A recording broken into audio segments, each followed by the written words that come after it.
Alright everybody, Baron here, so welcome back to Star Wars Battlefront II Starfighter Assault. Oh my gosh.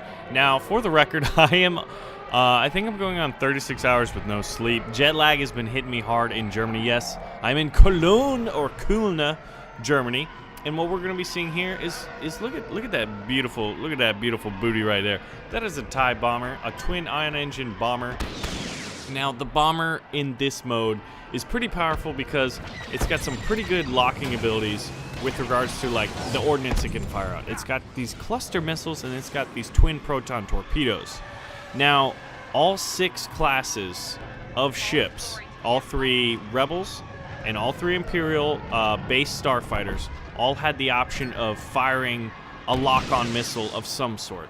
So one of the key things that I noticed was if you could find a skill and you could get good reliably at evading enemy missiles, lock-on missiles, you're going to be in a very good position. But I just got to say, just look around and listen to what's going on. This is an objective-based Starfighter Assault mode, right? So I think it was 10v10 or 12v12. I'm not really certain with regards to the exact numbers. And then there were bots fighting as well. And look at this, you can fly through the ship. Oh my god, when I realized that, I was just like, holy crap. I've played this game mode twice, and I didn't know you could fly through the ship because I was just so overwhelmed. And so just kind of like taken aback by everything. But this is arguably, what you're going to see is my best gameplay of the day. And that's because we jumped into Darth Maul's Scimitar later, and good lord does it have some special abilities. But in the lower right you're going to see 3 different abilities. Right now I'm firing my cluster missiles, and I fired too close while locked onto this Y-wing, and you'll notice that with my TIE bomber I only have 1 blaster, 1 laser basically. Oh my god, how did we not collide? I don't know, but we didn't. And look at this, I love just the station in the background, and my upgrades in the background. When you're wondering like, why am I still alive? There was a hull upgrade that I opted for that gave me 40% extra hull boost. So that kept me alive in certain situations like this, because the TIE bomber is just not a very maneuverable ship. However, it's packing the pain when it comes to missiles, man. So we got ourselves knocked out by an A-wing right there. Look at that, 958 points, and we need 1,000 points. 1,000 points before we can unlock a hero vehicle. Now, what's going on is we have to protect these 2 little cruisers. And you can see that one to my left is very, very damaged. And you can hear the officer in the background basically telling us what to do. You know, and it wasn't, I'll be honest guys, it wasn't, look at that, here's a missile lock coming in. However, I have an ability, my L1 ability breaks missile locks. It's really, really nice, but you saw that, you know, you can still get, look at that, that was Black 1. That's Poe Dameron right there. But you know what, I was like, you know what, Poe? I got 1,000 points. I'm gonna come out there. Oh, but the Scimitar's not available. Oh, but it is, boys. Oh, but it is. Okay, so look at this. Now, I think the first time we all saw the Scimitar was in Jar Jar Binks episode, right? And I never really thought of this as a fighter, but when you look at it, it does look pretty sleek. The time has come. Oh my god, you gotta love Darth Maul's voice, man. So we've got a proton torpedo ability. I'm not entirely sure what my L1 ability was. I got so excited. I just saw that it was available. It's everybody wants to play the heroes, right? Now that's one of the cool things is in Star Wars Battlefront 2 relative to Battlefront 1 is everybody can be the heroes, but it's performance based. Oh, that's right, guys. I just cloaked. I just did a cloak. Someone's locking onto you a missile or like, you know, hitting you with their lasers. Look at how fast I can fire. Now, I will admit that I am not a console player. I'm a PC player, and I'm pretty good at flying aircraft in games anyway, using a mouse and keyboard. The controls, like, you can see that I'm not 100% comfortable, and I was still trying to get used to the controls. Now, there was different ways to customize them. So there's multiple ways. Well, yeah, that was a bit redundant, but there are multiple ways to customize your controls to kind of fit your style. My approach was I'm just gonna get in the game and, you know, chomp through a few bad games and then finally get the hang of it and just rock with it.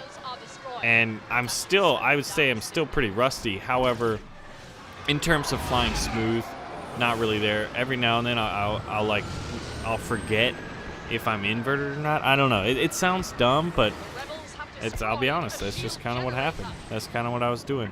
So here's the Millennium Falcon, and I'm very wary. I do not want to lose my hero ship to running into a friendly, right? So I'm very, very cautious. I use this cloaking ability quite a bit, but it really is one of the strengths of the ship.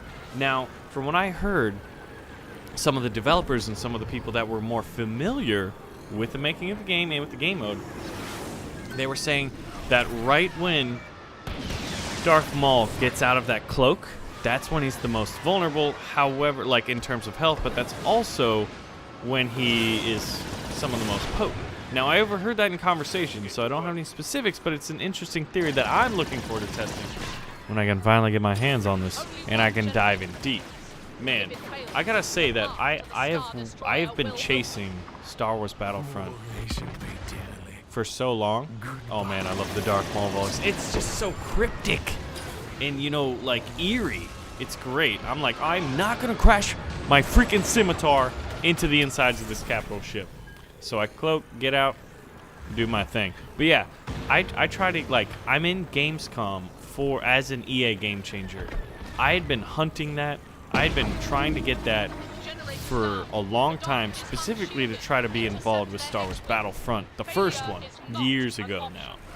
So to be here in Germany playing these and being able to share that with you is just something that it's just something that, like, it's kind of a surreal moment, and I'm very, very excited about it. Look at that. That's when I realized, hey, I can suffer a collision, but I probably shouldn't do that. I was trying to get a feel for my firepower. But overall impressions of this mode is, for me, I gotta get a little better with controls. I'm very, very excited to play it on PC, but there was definitely many ways to customize it on console. But you can tell by my flying that, like, I kind of have. I'm like at a B minus level of flying. B minus level of flying. But since it's kind of an objective-based game mode, you know, someone like me who's kind of more of a poacher when it comes to dogfighting. That's my style, right? You know, come out of the sun and ambush them, kind of a thing, right? There you go. But there's plenty of AI targets to go for as well as human targets, which is what gives this whole atmosphere, this huge, big atmosphere going on. Huge, big atmosphere. You hear that? The dubstep? Dude, that is Slave 1's, what is it? I forget what it's called. Seismic proton. It's something, you know, he used it in episode 2. It was awesome. Ooh, that bomber. Can you see how close I got to that? That's tunnel vision right there, man. But yes, this game mode's fun. And what was interesting is we're always dealing with temporary builds. And this one kind of favors the Empire. But what was fun was we started out with the Empire and then we switched. So we did like maybe 5 or 6 rounds with the Empire and then 5 or 6 with the Rebels. But our team got our butts kicked as Rebels the first couple rounds. But then we eventually figured out how to win. And it was really cool to be the only, you know, we're the only ones who got to experience what it was like to attain a Rebel victory, at least in the people that are in this game right now. It was really fun. It was really fun. And it was definitely an accomplishment. But the whole objective going on right now in the Fondor shipyards is that the Rebels are trying to... Look at that. There's a Moncal cruiser in the background. The Rebels are trying to destroy this Star Destroyer that's being constructed. Pretty cool. I mean, why fight it? Look at that. See, even though I'm cloaked, they can still hit me. And you can make out the cloaked fighter. It's not totally invincible. It's just, look at that. Slave 1 chasing the Millennium Falcon. Me, derp flying around. You know, Oh, man. The audio and visual components of this game are great. They were great in Star Wars Battlefront 1. And what I'm loving about Star Wars Battlefront 2 is now the gameplay is starting to feel deeper and beefier and something that I can dump a lot of time into. As opposed to Star Wars Battlefront 1, which just completely gave me chills and completely put me in awe. But then after probably, you know, a month, I was like, you know, there's other games to play.